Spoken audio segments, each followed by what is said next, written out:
So I'm gonna walk you through like when you put on the collar, like what would be the best way, and this is like safety checks and things like that.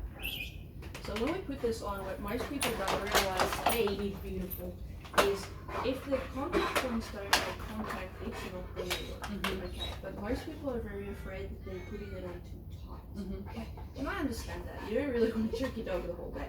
I get it. So what you've done here, you put it on nice and tight. The reason is where the neck and the head connects. There's always this little nook. I always talk about a little nook around the neck where it really sits down. Okay. Now here's the thing. It doesn't actually matter where the receiver is hanging.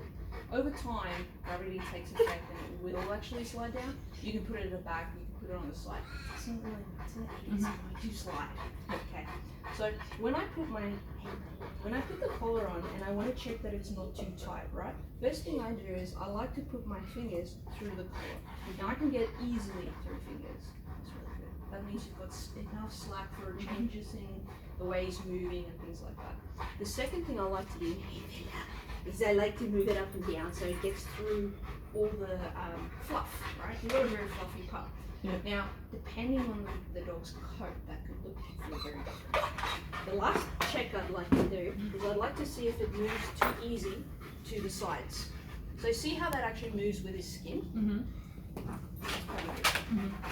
So one is it's not too tight. I can put 3-4 fingers into it easily, but it's not too loose, where it's going through the skin, right? So this contact point is on his skin, and it can't move too easily.